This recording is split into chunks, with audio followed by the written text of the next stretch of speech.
ನಮಾಮಿ ಶಂಕರ ಸದಾಶಿವ ಸಮಾರಂಭಂ ಶಂಕರಾಚಾರ್ಯ ಮಧ್ಯಮಾಂ ಅಸ್ಮದಾಚಾರ್ಯ ಪರ್ಯಂತಂ ವಂದೇ ಗುರು ಪರಂಪರಾಂ ಶ್ರುತಿ ಸ್ಮೃತಿ ಪುರಾಣಾನಾಂ ಆಲಯಂ ಕರುಣಾಲಯಂ ನಮಾಮಿ ಭಗವತ್ಪಾದಂ ಶಂಕರಂ ಲೋಕಶಂಕರಂ. ನಾಡಿನ ಸಮಸ್ತ ವೀಕ್ಷಕ ಬಂಧುಗಳ ಪಾದಾರವಿಂದಗಳಿಗೆ ನನ್ನ ಶಿರಸಾಷ್ಟಾಂಗ ನಮಸ್ಕಾರಗಳು. ನಿಜವಾದ ಸಾಧನೆ ಮಾಡುವವರಿಗೆ ಯಾರೂ ಜೊತೆಗಾರರು ಇರುವುದಿಲ್ಲ. ಗಮನಿಸಿದ್ದೀರಾ? ತುಂಬಾ ಜನ ಹೇಳೋದೇನು ಗೊತ್ತಾ, ನಮ್ಗೆ ಯಾರೂ ಸಾಥ್ ಕೊಟ್ಟಿಲ್ಲ, ನಮ್ಗೆ ಯಾರೂ ಸಪೋರ್ಟ್ ಕೊಟ್ಟಿಲ್ಲ, ಇಲ್ಲ ಅಂದಿದ್ರೆ ನಾವೇನೋ ಮಾಡ್ಬಿಡ್ತಿದ್ವಿ ಅಂತ. ಯಾರಾದ್ರೂ ಸಾಧಕರು, ಗೆದ್ದ ಸಾಧಕರನ್ನ ಗಮನಿಸಿ ನೋಡಿ. ಅವರೊಬ್ಬರೇ ಹೋರಾಡಿರ್ತಾರೆ, ಅವ್ರಿಗೊಂದು ಪದಕ ಹಾಕ್ತಾರೆ ವೇದಿಕೆ ಮೇಲೆ ಕರೆದು, ಅವರೊಬ್ಬರಿಗೆ ಹಾಕೋದು, ಅವ್ರ ಜೊತೆಲಿರೋರ್ಗಲ್ಲ. ವೇದಿಕೆ ಮೇಲೆ ಹತ್ತಿ ಅವರ ಸಾಧನೆಯ ಬಗ್ಗೆ, ಪರಿಶ್ರಮದ ಬಗ್ಗೆ ಪ್ರವಚನ ಕೊಡೋದು ಅವರೊಬ್ಬರೇ ಆಗಿರ್ತಾರೆ, ಇನ್ಯಾರೂ ಆಗಿರೋದಿಲ್ಲ, ಇಲ್ಲ ಅವ್ರ ಜೊತೆಲಿರೋರಲ್ಲ. ಸಾಧನೆ ಮಾಡುವವನ ಜೊತೆ ಯಾರೂ ಇರುವುದಿಲ್ಲ. ತುಂಬಾ ಜನ ನಮಗೆ ಅದಿದ್ದಿದ್ರೆ ಆಗ್ಬಿಡ್ತಿತ್ತು, ಇದಿದ್ರೆ ಆಗ್ಬಿಡ್ತಿತ್ತು, ಈ ಸಪೋರ್ಟ್ ಇದ್ರೆ ಆಗ್ಬಿಡ್ತಿತ್ತು, ಆ ಸಪೋರ್ಟ್ ಇದ್ರೆ ಆಗ್ಬಿಡುತ್ತು. ಖಂಡಿತ ಇಲ್ಲ. ಇದು ಮೂರ್ಖರಿಗಷ್ಟೇ ಜೊತೆಗಾರರು ಬೇಕು. ನೀವು ನೋಡಿ, ಮೂರ್ಖರು 4 ಜನದ ಜೊತೆ ಕೂತ್ಕೊಂಡು ಅದೇ ಅರಟೆ ಕಟ್ಟೆ ಹತ್ರ ಕೂತ್ಕೊಂಡು ಬುರುಡೆ ಬಿಟ್ಕೊಂಡು, ನನ್ನ ಡಿಗ್ರಿ ಕೆಲಸ ಇದು ಸಿಗಲಿಲ್ಲ ಕಣ, ನಾನು ಮಾಡಿದ BA ನನಗೆ ಅದಕ್ಕೆ ಸಂಬಂಧಪಟ್ಟಂತ ಕೆಲಸನೇ ಸಿಗಲಿಲ್ಲ, ಆ ಸಂಬಳ ನನ್ನ ಜೊತೆಲಿರೋನ್ಗೆ ಸಿಗ್ಬಿಡ್ತು, 1 ಲಕ್ಷ 2 ಲಕ್ಷದ್ದು, ನನಗೆ ಸಿಗ್ಲಿಲ್ಲ ಕಣ. ಇಲ್ಲ, ಈ ಆಫೀಸಲ್ಲಿ ನಾನು ಹೋಗಿದ್ದೆ ಕಣ, ಅವನ್ ಯಾರನ್ನೋ ರೆಕಮೆಂಡ್ ಮಾಡಿ ತಗೋಬಿಟ್ಟ ಕಣ. ಅವನ್ ನೋಡೋ, ಅವನು ದೊಡ್ಡ ಶ್ರೀಮಂತರ ಹುಡುಗಿನ ಪಟಾಯಿಸ್ಕೊಬಿಟ್ಟಿದ್ದಾನೆ. ಈ ರೀತಿ ಮೂರ್ಖರಾಗಿ ಮಾತನಾಡ್ಲಿಕ್ಕೆ ಜೊತೆಗಾರರು ಬೇಕು. ಮೂರ್ಖರು ಯಾವಾಗ್ಲೂ ಜೊತೆಲೆ ಕೂತ್ಕೊಳ್ಳೋದು. ನೀವು ನೋಡಿ, ನೀವು ಬೇಕಾದ್ರೆ ಬರೀ ಬುರುಡೆ ಬಿಡೋ ಅಂತವ್ರು, ಹೊಗಳು ಭಟ್ರು, ತೆಗಳು ಭಟ್ರು, ಕೆಲಸ ಮಾಡದ ಮೂರ್ಖರು, ಸೋಮಾರಿಗಳು 1-4 ಜನರ ಜೊತೆಲಿ ಕುತ್ಕೊಂಡಿರ್ತಾರೆ. ಅವ್ರು ಓಡೋಣ ಮಾಡೋಣ, ಖಂಡಿತ ಇಲ್ಲ. ಇನ್ನೊಬ್ಬರನ್ನ ನೋಡ್ಕೊಂಡು ಹೊಟ್ಟೆ ಉರಿ ಪಟ್ಕೊಂಡೇ ಕುತ್ಕೊಳ್ಳೋದು ಅವ್ರು. ಅಸೂಯ ಪರರಿಗೂ ಕೂಡ 4 ಜನ ಬೇಕಿರ್ತಾರೆ. ಅವ್ರು ಕುತ್ಕೋತಾರೆ 4 ಜನ ಅಸೂಯ ಪರ. ಅವನ್ಗೆ ಏನಿಲ್ಲ ಮಗ, ಏನೋ ಲಕ್ ಹೊಡೆದು ಬಿಟ್ಟಿದೆ ಅವನಿಗೆ, ಏನೋ ಲಾಟ್ರಿ ಹೊಡೆದು ಬಿಟ್ಟಿದೆ ಅವನಿಗೆ. ಈ ರೀತಿಯೇ ಅದು ಬೇಡ. ಸಿಗರೇಟ್ ಸೇರ್ಲಿಕ್ಕೂ ಕೂಡ ಒಬ್ಬ ಜೊತೆಗಾರ ಬೇಕು. ನೋಡಿ, ಇಂಥ ಎಡವಟ್ಟು ಕೆಲಸಗಳು ಮಾಡಲು, ಎಡವಟ್ಟು ಕೆಲಸ ಮಾಡಲು 4 ಜನ ಬೇಕು. ಹೆಸರು ಕೆಡಿಸ್ಲಿಕ್ಕೆ, ಕಳ್ಳತನ ಮಾಡಲಿಕ್ಕೆ 4 ಜನ ಬೇಕು.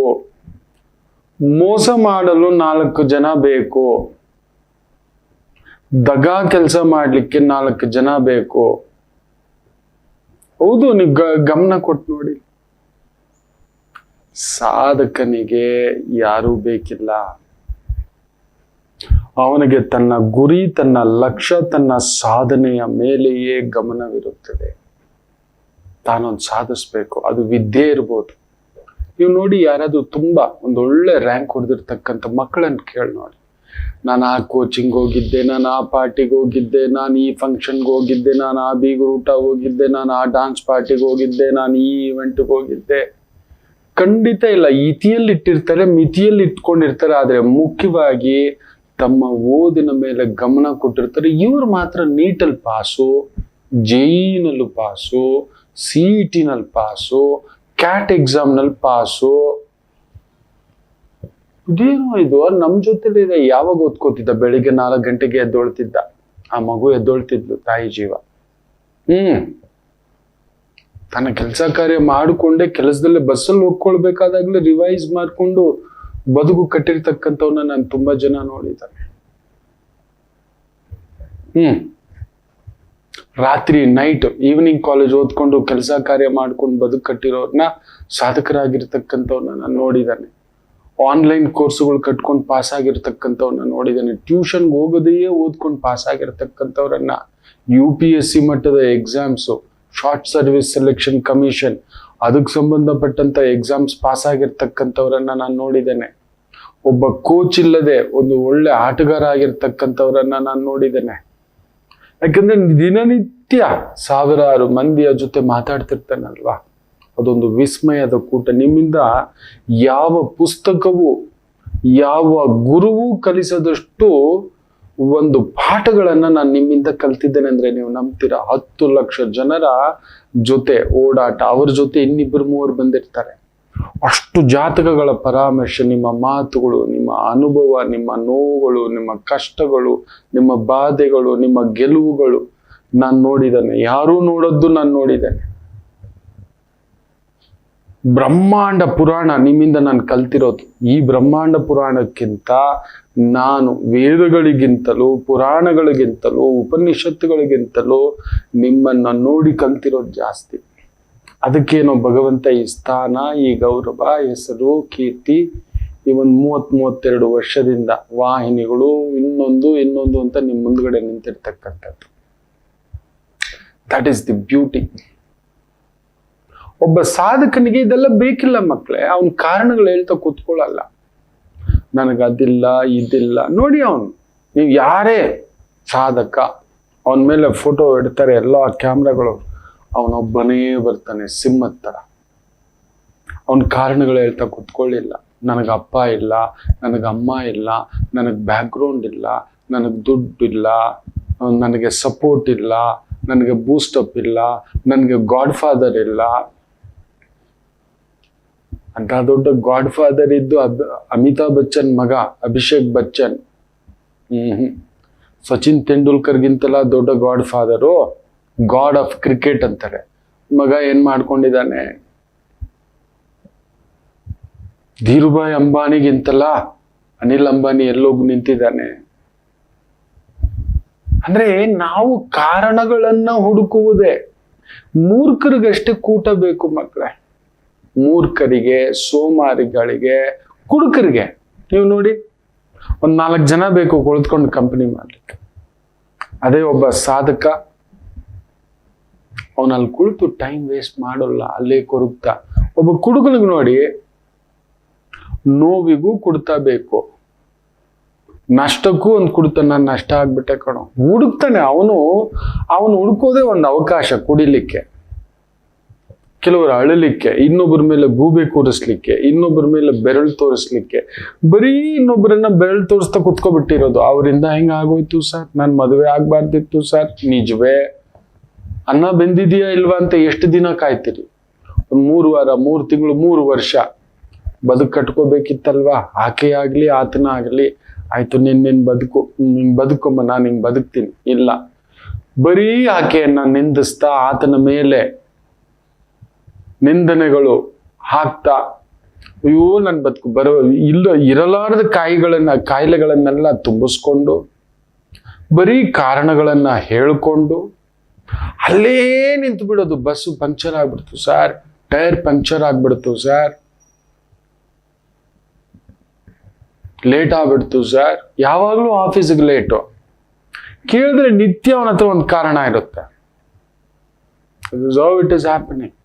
ಸಾಧಕ ಅದೆಲ್ಲ ಹೇಳೇ ಇರೋಲ್ಲ, ನೀವು ನೆನಪಿಟ್ಟುಕೊಳ್ಳಿ.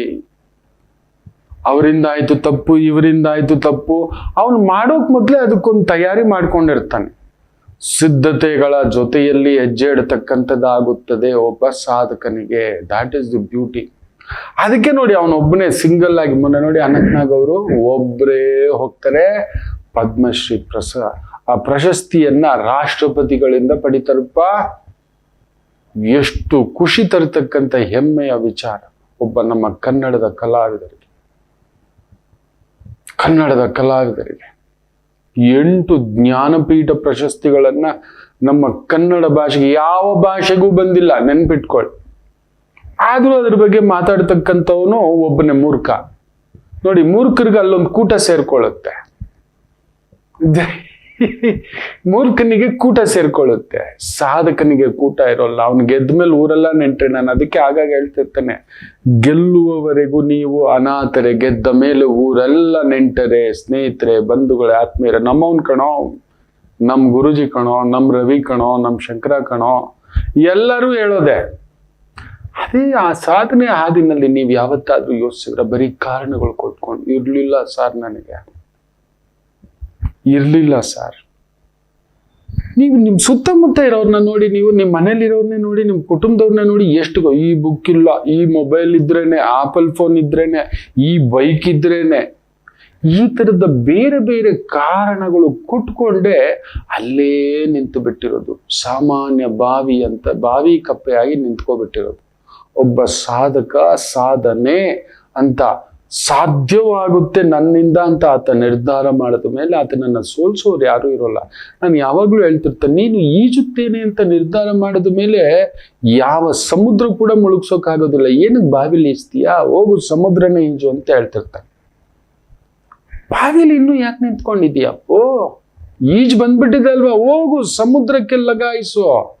10th ಪಾಸ್ ಆಯ್ತಲ್ವಾ, ತಗೋ ಒಂದೊಳ್ಳೆ ಡಿಪ್ಲೊಮಾ ತಗೋ, ಇನ್ನೊಂದು ಡಿಗ್ರಿ ತಗೋ, ಇನ್ನೊಂದು ಸಾಧನೆ ಮಾಡು, ಇನ್ನೊಂದು ಪುಟ್ಟ ಕೆಲಸ ಮಾಡು, ಅದ್ರಲ್ಲೊಂದು ತಯಾರಿ ಮಾಡು, 1 ವರ್ಷಗಟ್ಲೆ ಅದಕ್ಕೊಂದು ರೂಪ ಕೊಡು. ಇಲ್ಲ, ಕಾರಣಗಳು ಹೇಳೋದು. ನನಗೆ ನಮ್ಮಪ್ಪ ಇಲ್ಲ, ನಮ್ಮಮ್ಮ ಇಲ್ಲ, ಎಲ್ಲವೂ ಕಾರಣಗಳೇ, ಬರೀ ಕಾರಣಗಳೇ. ಇವತ್ತಿನ ಯುವ ಜನಾಂಗಕ್ಕೆ ನಾನು ಡಿಗ್ರಿ ಮಾಡಿದ್ದೀನಿ, ಹೋಗಿದ ತಕ್ಷಣ 1 ಲಕ್ಷ ಸಂಬಳ ಕೊಡಬೇಕು ಅಂತ. ನಾವಲ್ಲಿ ಏನ್ ಪರ್ಫಾರ್ಮೆನ್ಸ್ ಮಾಡ್ತೇವೆ, ಕಂಪ್ನಿ ಏನ್ ಬೆನಿಫಿಟ್ಸ್ ಪಡೆಯುತ್ತೆ, ಯಾವುದರಲ್ಲಿಯೂ ಅವಗಾಹನೆ ಇಲ್ಲ. ನಾವು ಕೆಲಸ ಕಲ್ತ್ಕೋಬೇಕು, ಇನ್ನಷ್ಟು ಪರ್ಫಾರ್ಮೆನ್ಸ್ ತೋರಿಸ್ಬೇಕು, ಇಲ್ಲ. ಹೋಗಿದ ತಕ್ಷಣ 1 ಲಕ್ಷ ಸಂಬಳ ಕೊಟ್ಬಿಡ್ಬೇಕು, ಫೆಸಿಲಿಟಿ ಕೊಟ್ಬಿಡ್ಬೇಕು, ಕ್ಯಾಬ್ ಕೊಟ್ಬಿಡ್ಬೇಕು, ಫುಡ್ ಫೆಸಿಲಿಟಿ ಕೊಟ್ಬಿಡ್ಬೇಕು, 1 ಲಕ್ಷ ಸಂಬಳ ಕೊಟ್ಬಿಡ್ಬೇಕು, ಬೋನಸ್ ಕೊಟ್ಬಿಡ್ಬೇಕು. ನಾನೇನು ವಾಪಸ್ ಕೊಟ್ಟಿದ್ದೇನೆ, ನಮ್ಮ ತಂದೆ ತಾಯಿಗೆ ಏನು ವಾಪಸ್ ಕೊಟ್ಟಿದ್ದೇನೆ, ಆ ವಿದ್ಯಾದೇವಿಗೆ ಏನು ವಾಪಸ್ ಕೊಟ್ಟಿದ್ದೇನೆ, ವೃತ್ತಿ ದೇವಿಗೆ ಏನು ವಾಪಸ್ ಕೊಟ್ಟಿದ್ದೇನೆ, ಶಕ್ತಿ ದೇವಿಗೆ ಏನು ವಾಪಸ್ ಕೊಟ್ಟಿದ್ದೇನೆ, ಕುಟುಂಬಕ್ಕೆ ಏನು ವಾಪಸ್ ಕೊಟ್ಟಿದ್ದೇನೆ? ಖಂಡಿತ ಇಲ್ಲ. ಯಾವಾಗ್ಲೂ ಬೇಯೋದು ಇನ್ನೊಬ್ಬರನ್ನ, ಈ ಮೂರ್ಖರ ಹಾಗೆ, ಈ ಕುಡುಕರ ಹಾಗೆ, ಈ ಭಿಕ್ಷೆ ಬೇಡವರು ಕೂಡ ನೋಡಿ 4 ಜನ ಸೇರ್ಕೊಂಡಿರ್ತಾರೆ. ನೀನ್ ಅಲ್ಲಿ ನಿಂತ್ಕೊಂಡು, ನಾನು ಇಲ್ಲಿ ನಿಂತ್ಕೊಂಡು, ನಾನು ಇಲ್ಲಿ ಹೋಗ್ತೀನಿ ಅನ್ನತಕ್ಕಂಥದ್ದು ನೀವು ಸಿಗ್ನಲ್ಗಳಲ್ಲಿ ನೋಡಿ. ಭಿಕ್ಷೆ ಬೇಡ್ಲಿಕ್ಕೂ ಕೂಡ 4 ಜನನೇ ಸೇರ್ಬೇಕು. ಸಾಧಕನಿಗೆ ಬೇಕಿಲ್ಲ. ನೀವು ಅಲ್ಲಿ ರಾಷ್ಟ್ರಪತಿ ಹತ್ರನೇ ಹೋಗ್ಬಿಟ್ಟು ಒಂದು ಪದಕ ತಗೋಬೇಕು ಅಂತೇನು ಇಲ್ಲ, ಗವರ್ನರ್ ಹತ್ರನೇ ಒಂದು ಪದಕ ತಗೋಬೇಕು ಅನ್ನತಕ್ಕಂಥದ್ದೇನಿಲ್ಲ. ಪುಟ್ಟ ಈ ತರದ್ದು ಎಷ್ಟೋ ಪದಕಗಳು ನಿಮ್ಮ ಕೊರಳಿಗೆ ಬಂದು ಬೀಳ್ತವೆ ಮಕ್ಕಳು. ಪುಟ್ಟದಾಗಿ ಮಾಡೋ ಪ್ರತಿ ಕೆಲಸದಲ್ಲೂ ಆಸ್ಥೆಯಿಂದ, ಪ್ರೀತಿಯಿಂದ, ಆತ್ಮೀಯತೆಯಿಂದ ಎದೆಗಪ್ಪಿಕೊಂಡು ಮಾಡಿ ನೋಡಿ. ಕಾರಣಗಳು ಕೊಡ್ತಾರೆ, ನನ್ನ ಗಂಡ ಸರಿ ಇಲ್ಲ, ನನ್ನ ಮಗ ಸರಿ ಇಲ್ಲ, ನನಗೆ ಬುಕ್ ಇಲ್ಲ, ನನಗೆ ಟ್ಯೂಷನ್ ಇಲ್ಲ, ನನಗೆ ಕೋಚಿಂಗ್ ಸಿಗ್ಲಿಲ್ಲ, ನನಗೆ ಗಾಡಿ ಕೊಡಿಸ್ಲಿಲ್ಲ, ನನಗೆ ಕಾರ್ ಕೊಡಿಸ್ಲಿಲ್ಲ, ನನಗೆ ಓದ್ ಕೊಡಿಸ್ಲಿಲ್ಲ. ಇದು ಇಂಥವರೇ ಮಾಡೋದು. ಈ ಮೂರ್ಖರು, ಶತಮೂರ್ಖರು, ಸೋಮಾರಿಗಳು, ಇಂಥ ಕುಡುಕ ಒಂದು ಗ್ಯಾಂಗುಗಳು, ಹೌದು ಕಳ್ಳರ ಗ್ಯಾಂಗುಗಳು, ಅವ್ರಿಗೆ ಬೇಕಿರೋದು ಒಂದು ಕೂನಿ ಮಾಡೋಕೆ ಕತ್ತಿ, ಇನ್ನೊಂದು ನೀನ್ ಈ ಕಡೆ ನಿಂತ್ಕೊಳ್ಳೋ, ನೀನ್ ಈ ಕಡೆ ನಿಂತ್ಕೊಳ್ಳೋ ಅನ್ನೋವಂಥವ್ರು. ಸಾಧಕನಿಗೆ ಇದ್ಯಾವುದೂ ಬೇಕಿಲ್ಲ. ಇದನ್ನ ನೆನಪಲ್ಲಿ ಇಟ್ಕೊಳ್ಳಿ, ದಯಮಾಡಿ ಹೇಳ್ತಾನೆ, ಬೇಜಾರು ಮಾಡ್ಕೋಬೇಡಿ. ಏನ್ ಗೊತ್ತಿಲ್ಲ, the winners is answer in every problem, the losers is problem in every answer. ಇದನ್ನ ನಾನು ಶಾಲಾ ದಿನಗಳು ಬಿಟ್ಟು ಕಾಲೇಜಿಗೆ ಸೇರುವಾಗ ಒಬ್ಬ ಜರ್ಮನ್ ಪ್ರೊಫೆಸರ್ ಬಾಯಿಂದ ಕೇಳಿದಂತ ಮಾತು, winners is answer in every problem ಅಂತ. ಒಬ್ಬ ಗೆಲ್ಲೋ ಮನುಷ್ಯನಿಗೆ ಯಾವ ಸಮಸ್ಯೆ ಕೊಟ್ಟರು ಅದ್ರಲ್ಲಿ ಒಂದು ಉತ್ತರ ಹುಡುಕ್ತಾನಂತೆ. ಹೌದಾ, ಇದನ್ನ ಯಾವ ತರ ಮಾಡ್ಬೋದು, ಇದನ್ನ ಯಾವ ತರ ಮಾಡ್ಬೋದು ಅಂತ. ಅದೇ ಒಬ್ಬ ಸೋಲೋ ಮನುಷ್ಯನಿಗೆ ನೀವು ಎಂತ ಊಟ ಕೊಟ್ಟರು ಅದ್ರಲ್ಲಿ ಒಂದು ಕೆದಕ್ತಾ ಕಲ್ಲು ಹುಡುಕ್ತಾನೆ. ಮೊಸರಲ್ಲೂ ಕಲ್ಲು ಹುಡುಕ್ದ ಅನ್ನತಕ್ಕಂಥ ಭಾವ. ಮೊಸರಲ್ಲೂ ಕಲ್ಲು ಹುಡುಕತಕ್ಕಂಥ ಬುದ್ಧಿ. ಇನ್ನೇನ್ ಮಾಡ್ತೀರಾ? ಅದಕ್ಕೆ ಅವನು ಅಲ್ಲಿ ಕೂತಿರೋದು, ಅವನು ಎಡವಟ್ಟು ವ್ಯಕ್ತಿ. ಕಾರಣಗಳು ಹುಡುಕ್ತಾ, ಇದು ಹೋಗೋ, ಇದು ಹಾಗೆ, ಇದು ಹಂಗೆ ಅಂತ. ಸ್ಟೀಫನ್ ಹಾಕಿನ್ಸ್ ಪ್ರಪಂಚದ ಒಂದು ಬ್ಲ್ಯಾಕ್ ಹೋಲ್ ಬಗ್ಗೆ, ಈ ಒಂದು ಬಾಹ್ಯಾಕಾಶದ ಬಗ್ಗೆ ಅದ್ಭುತ ಆವಿಷ್ಕಾರಗಳನ್ನ ಮಾಡಿದಂತ ಆ ಮಹಾವಿಜ್ಞಾನಿಗೆ ಡಾಕ್ಟರ್ಗಳು ಏನ್ ಹೇಳ್ತಾರೆ ಗೊತ್ತಾ? ಮ್ಯಾಕ್ಸಿಮಮ್ ಇವರು 3 ರಿಂದ 6 ತಿಂಗಳು ಉಳಿದ್ರೆ ಹೆಚ್ಚು. ಯಾಕಂದ್ರೆ ಟೋಟಲ್ ಬಾಡಿ ಕೊಲ್ಯಾಪ್ಸ್ ಆಗ್ಬಿಟ್ಟಿದೆ. ಅಷ್ಟೇ ಅಂದ್ರೆ ಅವರ ಒಂದು ಮಾನಸಿಕ ಶಕ್ತಿ, ಆ ಒಂದು ಆತ್ಮಶಕ್ತಿಯ ಒಂದು ಪರಮಾವಧಿ ಯಾವ ಮಟ್ಟಕ್ಕೆ ನಿಲ್ಲಿಸ್ತು ಅಂದ್ರೆ, ಹಿ ಲಿವ್ ಫಾರ್ ಮೋರ್ ದನ್ ಒಂದು 30 years. 6 ತಿಂಗಳು 10 ತಿಂಗಳು ಅಂದವರು ಅವ್ರ ಮುಂದ್ಗಡೆ ದಂತಕಥೆಯಾಗಿ ರಾಮಕೃಷ್ಣ ಪರಮಹಂಸರು, ರಮಣ ಮಹರ್ಷಿಗಳು. ಸಾಧನೆ ಅಂದ್ರೆ ಅದೇ. ಸಾವನ್ನು ಕೂಡ ಗೆಲ್ಲಬಹುದು ಮಕ್ಕಳೇ, ತಳ್ಳಬಹುದು. ನಿಂತ್ಕೋ ಅಲ್ಲಿ, ನನ್ನ ಗೆಲುವಿದೆ ಅಲ್ಲಿ, ನಿಂತ್ಕೋ ಅಲ್ಲಿ ಅಂತ ಹೇಳಿದ್ರೆ ಅದು ನಿಲ್ಲುತ್ತೆ. ವಿಧಿಯನ್ನೇ ಗೆಲ್ಲಬಹುದು. ಇದೇ ನಮ್ಮ ಮುಷ್ಟಿಯಲ್ಲಿದೆ. ನಾವು ಕಾರಣಗಳು ಏನೋ ನಮ್ಮ ಕರ್ಮ ಬಿಡಿ ಸರ್, ಇದೆ ಕರ್ಮವಿದೆ, ಹೌದು. ಅದನ್ನ ಜಯಿಸ್ಲಿಕ್ಕೆ ಮಾನವ ಪ್ರಯತ್ನ ಏನೂ ಮಾಡದೆ ಕುತ್ಕೋಬಿಡೋದಾ? ಆಗ್ಲೇ ಅಲ್ವಾ ದೈವ ಕೂಡ ಬರೋದು, ಗ್ರಹಗಳು ನಿಮ್ ಜೊತೆ ಬರೋದು. ಬರೀ ಗ್ರಹಚಾರ ಹಾಕರ್ ಐಸಾ ಕಿಯತ್ತು ಹಮ್ನೆ ಕ್ಯಾ ಕರ್ ಪಾಯೆಂಗೆ ಹೀಗೇ ಹೇಳ್ತಾ ಕುತ್ಕೊಳ್ಳೋದು. दुनिया ठीक नहीं है, परिवार ठीक नहीं है, अपने वाले ठीक नहीं है, ये लोग ठीक नहीं. ಬರೀ ಇದೆ. ಬೆಳಿಗ್ಗೆ ಎದ್ರೆ ಹೆಂಡತಿ ಮೇಲೆ, ಇಲ್ಲ ಗಂಡನ ಮೇಲೆ, ಮಕ್ಕಳ ಮೇಲೆ, ಅತ್ತೆ ಮೇಲೆ, ಮಾವನ ಮೇಲೆ, ಪರಿಸರದ ಮೇಲೆ, ದೊರೆ ಮೇಲೆ, ಇನ್ನೊಬ್ಬರ ಮೇಲೆ ಇದೇ ಹೇಳ್ತಾ ಕುತ್ಕೊಳ್ಳೋದು. ಹಾಗೆ ಅವ್ರನ್ನ ಬಿಟ್ಟು ನೀವು ಮುಂದಕ್ಕೆ ಹೋಗಿ, ನೀವು ನೋಡಿ ತುಂಬಾ ಎಡವಟ್ಟು ವ್ಯಕ್ತಿಗಳು ಇನ್ನೊಬ್ಬರ ಮೇಲೆನೆ ಬ್ಲೇಮ್ ಮಾಡೋದು. ತುಂಬಾ ಜ್ಞಾನಿ ಆದವನು ಮಾತ್ರ ತನ್ನ ಮೇಲೆ ಹಾಕೋತಾನೆ, ಇದು ನನ್ನಿಂದ ತಪ್ಪು ಅಂತ. ಅದ್ ನಾನು ಮಾಡಬಾರ್ದು. ಮಹಾಜ್ಞಾನಿ ಆದವನ್ ಏನು ಗೊತ್ತಾ, ಮೂರ್ಖನಾದವನ್ ಮಾತ್ರ ಇನ್ನೊಬ್ಬರನ್ನ ನಿಂದಿಸ್ತಾ ಕೂತ್ಕೊಳ್ಳೋದು, ವ್ಯವಸ್ಥೆಯನ್ನ, ಇನ್ನೊಬ್ಬರನ್ನ. ಹೌದು, ಈಗ ನೋಡಿ ಸಸ್ಪೆನ್ಷನ್ ಎಲ್ಲ ಆಗಿದೆ ಅಲ್ವಾ, ನಿಂದನೆ ಇನ್ನೊಬ್ಬರ ಮೇಲೆ ಹಾಕ್ಬಿಡೋದು, ತಾನು ಜಾರ್ಕೊಳ್ಳೋದು. ಇದೆಲ್ಲ ಅಂತ ಎಡವಟ್ಟು ವ್ಯಕ್ತಿಗಳೇ, ಯಾವತ್ತೂ ಗೆಲ್ಲೋಲ್ಲ ಅದು. ಯಾವ ವಿಚಾರ ಅವ್ರು ದೊಡ್ಡದಾಗಿ ಮಾಡಿದರೆ ನಾವು ಸಣ್ಣದಾಗಿ ನಿತ್ಯ 100 ಮಾಡ್ತಿರ್ತೀವಿ, ಇನ್ನೊಬ್ಬರ ಮೇಲೆ ಹಾಕ್ತಾ ಕೂತ್ಕೋತಾರೆ.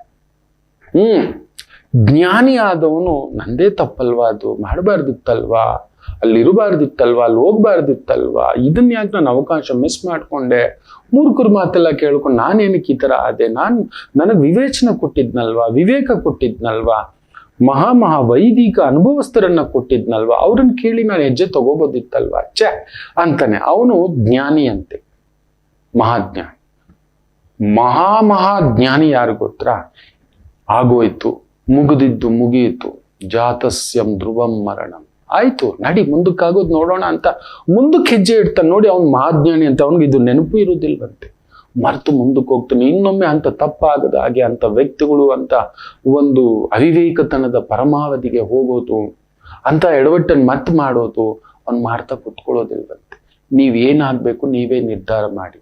ಎ ಕ್ಯಾಟಗರಿಯ, ಬಿ ಕ್ಯಾಟಗರಿಯ, ಸಿ ಕ್ಯಾಟಗರಿಯ. ಮಂಗನಾಗಿರ್ತೀರಾ, ಮಾನವನಾಗಿರ್ತೀರಾ, ಇಲ್ಲ ಮಾಧವ ಸ್ಥಾಯಿಯ ಸಾಧಕನಾಗಿರ್ತೀರಾ. ಪುಟ್ಟ ಸಾಧನೆ. ಎಸ್, ಕಾಯ್ತಿರ್ತೇನೆ ನಿಮ್ಮ ಕಮೆಂಟ್ಸ್ಗೆ. ಇನ್ಮೇಲೆ ನೀವು ಬ್ಲೇಮ್ ಮಾಡೋಲ್ಲ ಅಂತ ನಾನು ಅನ್ಕೋತೀನಿ. ಇವ್ರು ಸರಿ ಇಲ್ಲ, ಅವ್ರು ಸರಿ ಇಲ್ಲ, ಇದು ಸರಿ ಇಲ್ಲ, ಅದು ಸರಿ ಇಲ್ಲ, ನನ್ನ ಗ್ರಾಚಾರ ಸರಿ ಇಲ್ಲ, ನನ್ನ ಟೈಮ್ ಸರಿ ಇಲ್ಲ. ನಿಜವೇ ಆಸ್ಕ್, ಕೇಳಿ, ತಗೊಳ್ಳಿ ಒಂದು ಡಿಸಿಷನ್, ಫರ್ಮ್ ಡಿಸಿಷನ್, ಮುಂದಕ್ಕೆ ಹೆಜ್ಜೆ ಹಾಕಿ. ಗೆಲುವು ನಿಮ್ಮದು. ಮಾತೃದೇವೋ ಭವ.